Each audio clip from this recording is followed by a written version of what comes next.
So I'm here with Pat Mears from Rubix Realty. Pat is a property manager par excellence, and we've just got him in to have a chat about property management. Now you obviously work with property investors every day. You've been working with them for over a decade. Are there any sort of common mistakes that you see property investors make? Look, I think sometimes they go into it looking at it from the wrong perspective. Yeah. They look at it, this is got to make me money, but you have things that come along and often they're not expecting them. So you might have something like a hot water system, which is an urgent repair. So it's not one where you can say, oh look, let's get a couple of quotes and we'll get that sorted out within the week. Yep. It's an urgent repair. You It's actually have to do it even without the owner's approval, right? Oh, absolutely, yeah. So we use our tradespeople, so we have a rough idea of what things are going to cost, but it's something that I think owners need to have what I like to term a what-if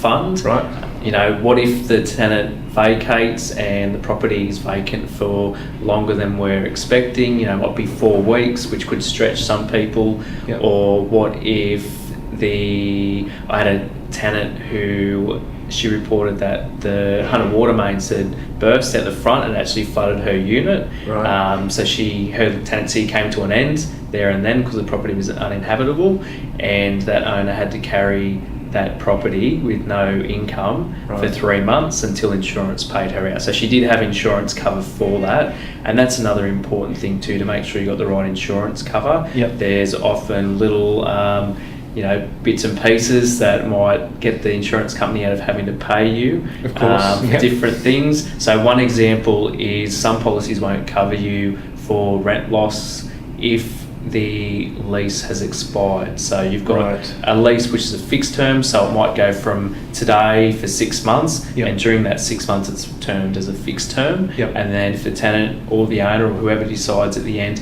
we'll just roll it over, we won't actually renew. It becomes what's called a periodic agreement, and some insurance policies won't cover an owner if it's a periodic agreement. And that still is a legal agreement, isn't it? I mean, if that expires, there's still an agreement in place. The notice periods to vacate or vacate a tenant are different, but it's still a legal agreement. The insurance company should still be treating it the same. Yeah. Look, some do, but often they'll use that as a loophole to get out of it. And there's different reasons. Doesn't sound like insurance companies at all. There's different reasons why people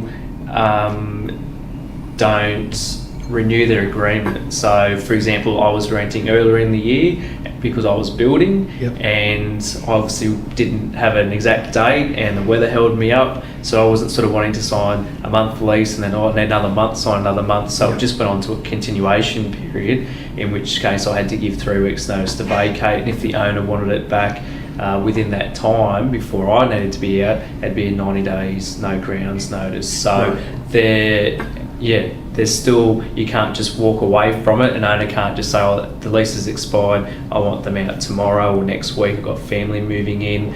There's still all the same rules apply on a periodic agreement as on a fixed term agreement. Yeah, so cash buffer and insurances, they're the big two. Probably the biggest ones, especially after the April superstorm a few years ago, because there's properties that were flooded, and some of those, because there was so much damage around the area, some places there was a backlog of 6 months or more for them to get repaired, and you need to make sure that you can actually afford to carry that property if there's a vacancy or if interest rates go up and that sort of thing.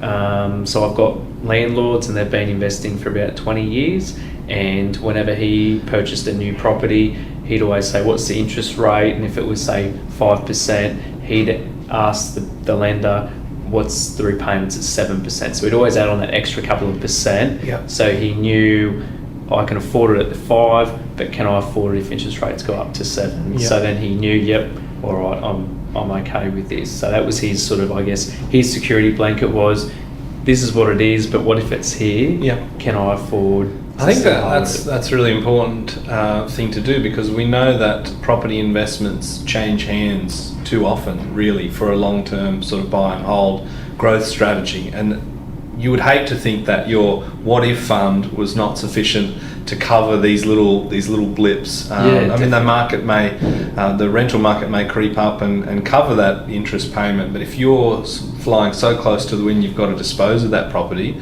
That's not great copping, the stamp duty and all that goes with buying a new property and then having to dispose of it. Exactly, and some mortgages, if you exit early, you end up having to pay the bank a fee to leave, and then so if you're going to sell because you can't afford to keep it, you don't want to end up with a debt after you've sold the asset off. Exactly. So that's something else too, I guess, to look into. There's loopholes and different things in everything you do with investment properties. Yeah. So.